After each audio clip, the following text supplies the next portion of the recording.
Hello friends, welcome to tireless man YouTube channel.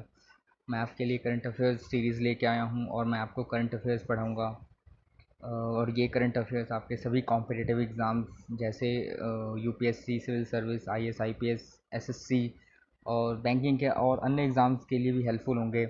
मैंने जो current affairs आपके लिए बनाया है, जो एग्ज़ाम के पॉइंट ऑफ व्यू से, जो एग्ज़ाम किसी भी एग्ज़ाम में जो अलग अलग डायमेंशंस या फिर कुछ बेसिस पे भी पूछे जाते हैं, मैंने वही ट्राई किया है कि आपको ऐसे ही करंट अफेयर पढ़ाऊँ ताकि वो आपके लिए यूज़फुल हो। देखिए, होता क्या है कि आज के टाइम पे अगर आप देख रहे हैं या कुछ लोग हैं जो बहुत सारे एग्ज़ाम्स अटैम्प्ट किए हैं, तो वो लोग समझ जाएंगे कि ठीक है किस तरीके के क्वेश्चंस पूछे जाते हैं। बट अगर जो बिगिनर्स हैं उनके लिए ये वीडियो मैं आपको समझाता चलूँगा कि एक्चुअली करंट अफेयर हमें कैसे पढ़ना चाहिए। नहीं कि पूरे टाइम आप पढ़ रहे हैं, क्योंकि करंट अफेयर बहुत ज़्यादा हो जाता है।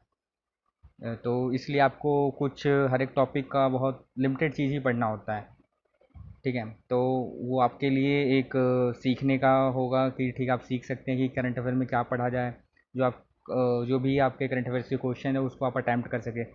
तो चलिए स्टार्ट करते हैं करंट अफेयर्स पार्ट वन। तो हमारा पहला टॉपिक है चीफ ऑफ डिफेंस स्टाफ। तो लास्ट ईयर 15 अगस्त के दिन हमारे प्रधानमंत्री जी ने चीफ ऑफ डिफेंस स्टाफ जो ऑफिस है उसका अनाउंसमेंट किया था। और हमारे पहले जो चीफ ऑफ डिफेंस स्टाफ है वो जनरल बिपिन रावत जी हैं। ठीक है। अब ऐसा है कि इंडिया में ये पहला पोस्ट है, बट पूरे वर्ल्ड में ये पहला नहीं है। इससे पहले भी अलग अलग कंट्रीज़, जैसे हम देखें Italy, France, China, Spain, UK, Canada, Japan, इनमें ऑलरेडी ये डिफेंस ऑफ स्टाफ का जो ऑफिस है ऑलरेडी है। बट ध्यान रखिएगा, यहाँ पे रशिया और यूएस से नहीं है, क्योंकि हम जब एग्ज़ाम में नॉर्मली ऐसा ऑप्शन आएगा तो लगेगा कि ये वर्ल्ड पावर है, तो ठीक है इनमें ये होगा। बट यूके, सॉरी, यूएसए और रशिया नहीं है यहाँ। सबसे पहले जो चीफ ऑफ डिफेंस स्टाफ जो सर्विस है या फिर सॉरी ऑफिस है, इसकी बात क्या सबसे पहले किसने की, तो हम थोड़ा बहुत देख लेते हैं बैकग्राउंड में। तो लॉर्ड माउंटबेटन 1940s के टाइम पे ये आइडिया उन्हीं का था। लॉर्ड माउंटबेटन आपको पता ही होगा कि हमारे लास्ट वायसराय थे इंडिया के। बट अब बात आती है कि हम इंडियंस, हमें कब ज़रूरत पड़ी या फिर हम इन चीज़ों को लेकर अब 2020 में ही क्यों डिस्कस कर रहे हैं, या फिर ये ऑफिस अभी ही क्यों कॉन्स्टिट्यूट की गई है। तो जैसे कि देखिए, टाइम के साथ जैसे जैसे चैलेंजेस आते हैं, लोगों को प्रॉब्लम फेस करनी पड़ती है, तो उस हिसाब से वो अपना सॉल्यूशन भी ढूंढते हैं। तो करगिल वॉर हुआ 1919 में, तो जो भी एक कोऑर्डिनेशन था, हमारी जो थ्री सर्विसेज हैं, आर्मी, एयरफोर्स और नेवी, एक कोऑर्डिनेशन चाहिए था जो कुछ हद तक हुआ। बट फिर भी कुछ ना कुछ ऐसी चीज़ें लूप होल्स रह गए जो और अच्छा एक कॉम्बैट हम मतलब कर सकते थे। तो कुछ कमियां रह गई थी। तो करगिल वॉर के बाद बहुत सारी ऐसे कमेटी कॉन्स्टिट्यूट हुई, चाहे से खाटकर कमेटी है। तो वो कमिटीज़ वगैरह तो तीन चार थी, तो ऐसा कोई पर्टिकुलर एक कमेटी का रिकमेंडेशन नहीं था, इसलिए मैंने यहाँ मेंशन नहीं किया। तो आप ये देखिए कि करगिल वॉर के बाद से ही जो चीफ ऑफ डिफेंस स्टाफ का जो ऑफिस है उस पर डिस्कशन शुरू हुआ। और फाइनली 2019 में, क्योंकि बहुत सारी रिपोर्ट्स और फिर बहुत सारी डिटेल और डिस्कशन करनी होती है, उसके बाद ही कुछ भी हमारे देश में लाया जाता है। तो अल्टीमेटली यही है कि अब ये ला दिया गया है, ये ऑफिस है। ओ- ओके, तो अब थोड़ी बहुत डिटेल में बात करते हैं कि चीफ ऑफ डिफेंस स्टाफ आपके यूपीएससी लेवल में के एग्ज़ाम में तो ऐसा नहीं पूछा जाएगा कि कौन है। बट हाँ, उसकी डिटेल की क्या सैलरीज हैं और जो टेक्निकलिटीज़ हैं, सर्विस क्या है, कितने साल का, एज कितनी है उनकी, ठीक है। तो वही थोड़ा बहुत देखते हैं इन डिटेल। तो पहली बात, जो उनकी सैलरी, जो सैलरी है, जो भी चीफ होते हैं आर्मी नेवी उन्हीं के इक्वल है। और एक बार ये सीडीएस बनने के बाद, चीफ ऑफ डिफेंस स्टाफ, ये बनने के बाद ये दोबारा कोई भी गवर्नमेंट ऑफिस को होल्ड नहीं कर सकते। ठीक है। और ये भी एक 4 स्टार जनरल है। हमारी कंट्री में 4 स्टार सिर्फ 5 चीफ के पास है। 3 आपके आर्मी नेवी इंडियन फोर्स, एक सीडीएस और director of IB intelligence bureau इनके पास होता है। ये ट्रिवियल जीके है, मे बी आपको किसी न किसी एग्ज़ाम में मिल जाएगा। चलिए ठीक है। और चीफ ऑफ डिफेंस स्टाफ का अगर हम टेन्योर देख ले, तो याद रखिएगा 65 ईयर्स और 3 ईयर्स, या तो मतलब जो ऑफिस है वो 3 ईयर्स तक ही होल्ड कर सकते हैं। देखिए, अभी तक ऐसा था, जो चीफ थे आर्मी नेवी और एयरफोर्स के, तो 62 ईयर्स ही था उनका सर्विस, बट अब बढ़ा दिया गया है, 65 कर दिया गया है। ठीक है। तो वही है कि ये तो आप ठीक है, ये रख लीजिए आंसर्स, जो भी आप क्वेश्चंस करेंगे। बट यही है कि 65 साल उनका भी है, तो मोस्ट प्रोबेबली यही होगा कि जो 62 के एज में होंगे, उसी टाइम में जो भी चीफ होगा आर्मी नेवी या फिर एयरफोर्स का, उन्हीं को बनाया जाएगा। ठीक है। तो चलिए अब सेकंड टॉपिक पे आते हैं, Indian state of forest report. ये इंपॉर्टेंट रिपोर्ट है, अच्छे से सुनिएगा और डेटा मैंने जो इसमें डाला है उसको अच्छे से देखिएगा, ठीक है, क्योंकि ये आपके इन्वायरमेंट वाले पोर्शन में आ सकता है, ठीक है। तो पहली चीज़, Indian state of forest report, ये हर 2 साल में आता है, याद रखिएगा, ठीक है। लास्ट टाइम 2017 में रिलीज़ की गई थी, 2019 में, तो अभी आपको पूरा 2019 का ही देखना है, ठीक है। तो 2019 में अभी आया, तो ये 2 साल में आता है। कौन सी मिनिस्ट्री लाती है? तो union ministry of environment forest climate change इसको रिलीज़ करती है। तो कॉमन सेंस है कि अगर जो पढ़ रहे हैं तो थोड़ा बहुत आइडिया लगा लेंगे, बट अब थोड़ी डिटेल में आता है, क्योंकि ठीक है ये आपके जो एसएससी या नॉर्मल एग्जाम से पूछेंगे, बट यूपीएससी नहीं पूछेगा, ठीक है, ईयर पूछ सकता है। बाकी अब डिटेल थोड़ा देखते हैं। पहली चीज़ कि इनको जो कंसीडर किया जाए, कॉम्प्रहेंसिव एक इन्फॉर्मेशन होता है, फॉरेस्ट कवर, ट्री कवर, ये तो आप पता है, बट सबसे इंपॉर्टेंट कि अगर कोई फॉरेस्ट से बाहर भी है, कोई ट्रीज़ है या फॉरेस्ट, अगर उसको कंसीडर किया जाए तो वो भी इसके अंदर आएगा, ठीक है। अब बात कर लेते हैं, देखिए जो टोटल फॉरेस्ट कवर जो कवर है कंट्री का 21.67% है, ठीक है, और ट्री कवर है वो 2.89% है। अब याद रखिएगा वो आपसे, और टोटल है हमारा 24.56। अब यूपीएससी कोई ऑप्शन में ये दे देगा कि टोटल फॉरेस्ट कवर 21.67 है, या फिर आप स्टेटमेंट में ये घुमा सकता है कि फॉरेस्ट कवर 24.56 है। तो हमने तो दिमाग में सही पड़ रहा है कि ठीक है टोटल फॉरेस्ट, और देखिए total forest and tree cover है जो 24.56 है। तो इस चीज़ों को थोड़ा अच्छे से पढ़िएगा कि फॉरेस्ट कवर कितना है और ट्री कवर कितना है, ओके। चलिए, और यही है कि टोटल ओवरऑल बात करें तो इंक्रीज़ हुआ है जो भी हमारे फॉरेस्ट कवर है, ठीक है।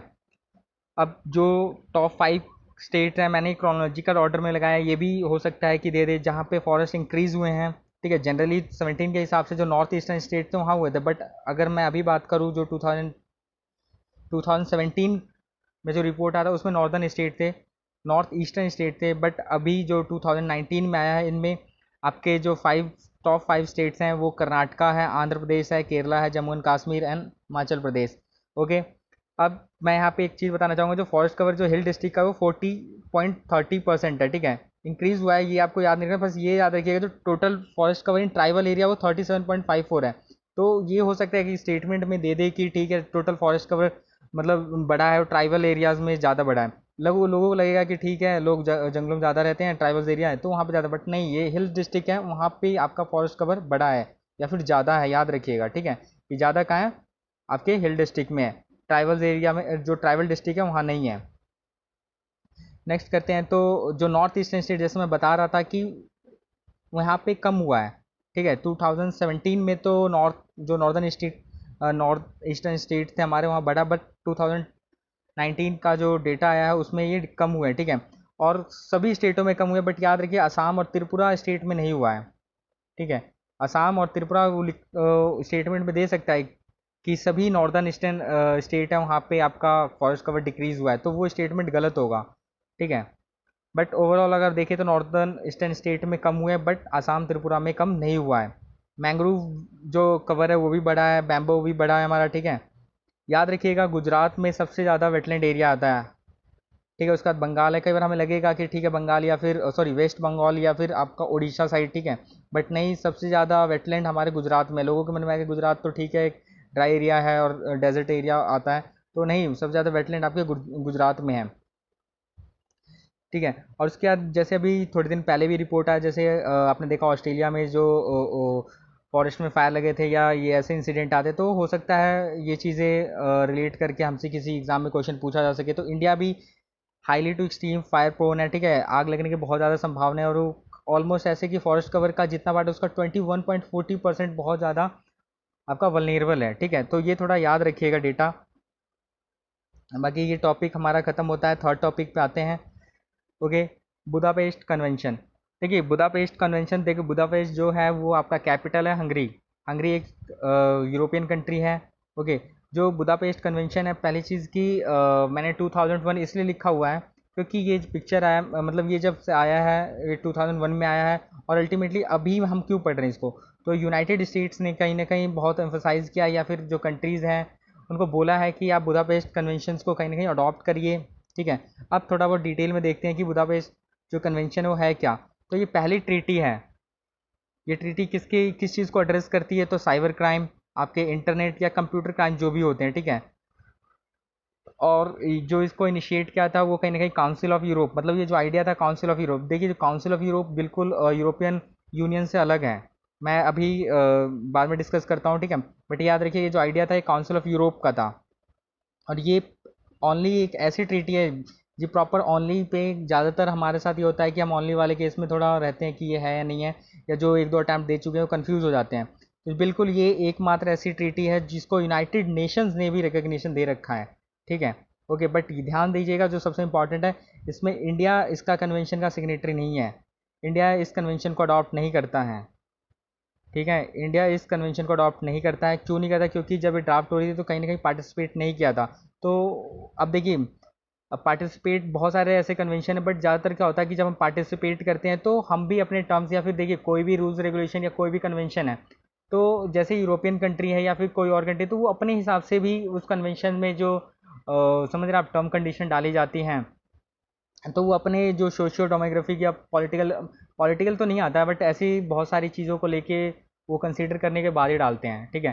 तो बहुत ऐसी कंट्री है जो जिसके बिल्कुल अगेंस्ट है। जैसे आप लेबर लॉज की बात करिए, अभी भी बहुत सारी जो यूएसए की कंपनी है या फिर जो यूरोपियन कंपनी है, वो बहुत आने से पहले ये देखिए आप लेबर लॉज ये ऐसे चेंजेस लाई है, जो कि अभी हमारे कंट्री के पॉइंट ऑफ व्यू से या फिर जो हमारा डेमोग्राफिक स्ट्रेंथ है उसके हिसाब से वो कहीं ना कहीं फीजिबल नहीं है, या फिर कहीं ना कहीं फेयर नहीं है, तो इसलिए हम अडॉप्ट नहीं करते हैं। तो अल्टीमेटली मैं आपको ये बताने की कोशिश कर रहा हूँ कि ड्राफ्टिंग का पार्ट ना होने की वजह से इंडिया अपने टर्म कंडीशन वहाँ पर रख नहीं पाता है, तो या फिर अभी जो कंसीडर करते हैं, ठीक है, अब हम डिटेल में नहीं जाते हैं, तो इसलिए ड्राफ्टिंग ड्राफ्ट होता है कि वो जब वो कन्वेंशन बन रहा था तो उसमें अपनी चीज़ों को रखना, कंडीशंस बताना, या फिर वो अपनी तरीके से भी अपनी बातों को रख सकते हैं, ठीक है।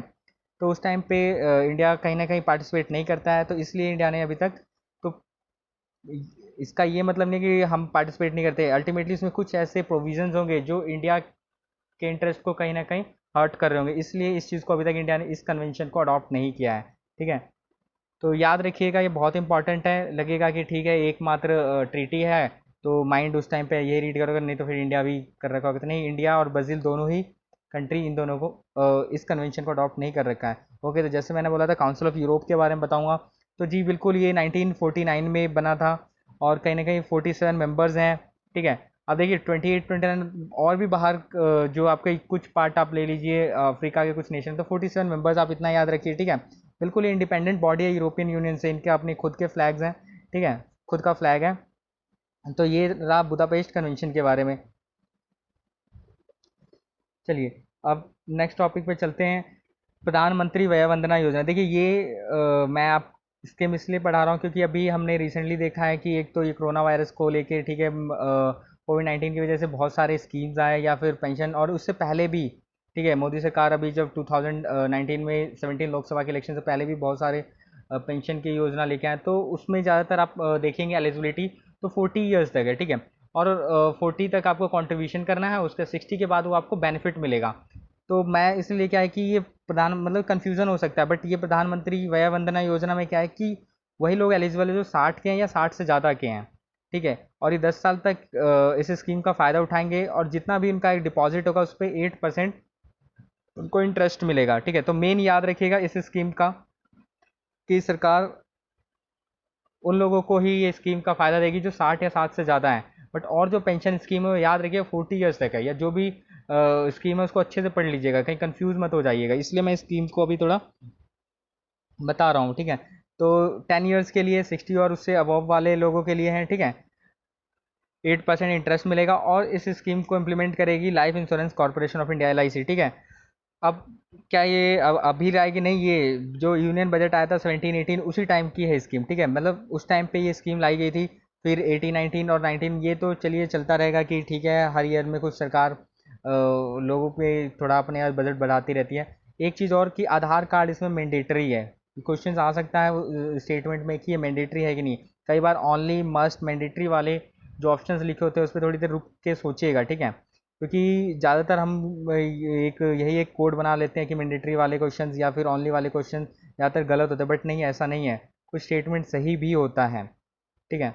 तो बट वो सही हम जब ही कर सकते हैं जब हमने उसको डिटेल में पढ़ा होगा या फिर हमें उस टाइम पे याद आ रहा होगा, तभी हम मैंडेटरी ओनली मस्ट वाले जो भी ऑप्शन होते हैं उसको हम करेक्ट कंसिडर करते हैं। ठीक है, चलिए अब जो हमारा नेक्स्ट टॉपिक है वो है India's first universities for transgender community. देखिए अभी रिसेंटली कई दिनों से आप सुन भी रहे होंगे नालसा और दुनिया भर के ये जो आईपीसी का सेक्शन था 377 जो पिनलाइज था, मतलब जो ट्रांसजेंडर के लिए कहीं ना कहीं एक तरीके का उनको दंड की तरीके देखा जाता था और उनको एक जेंडर माना ही नहीं जाता था। सुप्रीम कोर्ट का भी वर्डिक्ट आया और उसके बाद ही फिर अभी ट्रांसजेंडर एक्ट भी बना है 2019 में, तो उनको प्रॉपर एक रिकग्निशन दिया गया है कि अब वो थर्ड जेंडर है। ठीक है, पहले मेल फीमेल हुआ करता था, तो अब थर्ड जेंडर भी आप किसी फॉर्म वॉर्म को भरते होंगे तो आप देखते होंगे थर्ड जेंडर भी ट्रांसजेंडर के नाम पे आता है, तो उनको रिकग्निशन मिल चुकी है। ठीक है, अब हम जो हमारा अभी करंट अफेयर का जो टॉपिक है वो ये है कि पहली यूनिवर्सिटीज़ बन रही है ट्रांसजेंडर्स के लिए। ठीक है, और वो कुशीनगर, आपको पता होगा गौतम बुद्ध से रिलेटेड है। अब ये मेरे को आप बताइए कमेंट बॉक्स में कि कुशीनगर गौतम बुद्ध से क्या रिलेटेड है, कि उनकी डेथ हुई थी, फर्स्ट हार्मोन था या फिर एनलाइटेंड हुए थे। ठीक है, तो ये कुशीनगर उत्तर प्रदेश में बन रहा है। ठीक है, ये पहली यूनिवर्सिटीज़ है, ऑब्वियस सी बात है। और इस यूनिवर्सिटीज़ को बनाने के लिए कहीं ना कहीं जो बना रहा है वो अखिल भारतीय किन्नर शिक्षा सेवा ट्रस्ट, ऐसे ऑप्शन तो नहीं देगा। ठीक है, ओके, याद रखिएगा इसमें क्लास 1 से लेके पोस्ट ग्रेजुएट तक की फैसिलिटी अवेलेबल है और पीएचडी भी कर सकता है कोई। ठीक है, तो ये चीज़ें थी जो पहली यूनिवर्सिटीज़ बनी है आपकी यूपी में ट्रांसजेंडर्स के लिए। ठीक है, तो आई होप सो कि आपको जो मैंने बताया वो आपके लिए हेल्पफुल हो, आपको समझ में आया होगा। अगर नहीं समझ में आया तो आप मुझे कमेंट में बताइए। अगर अच्छा लगा होगा, अच्छा लगता होगा आपको या अच्छा लगा होगा, ठीक है, तो प्लीज़ लाइक कीजिए, सब्सक्राइब कीजिए। अगर कुछ सजेशन देना है तो आप मुझे कमेंट बॉक्स में लिखिए, बताइए कि मैं कैसे और इम्प्रूव कर सकता हूँ। ठीक है, okay, thank you, keep watching.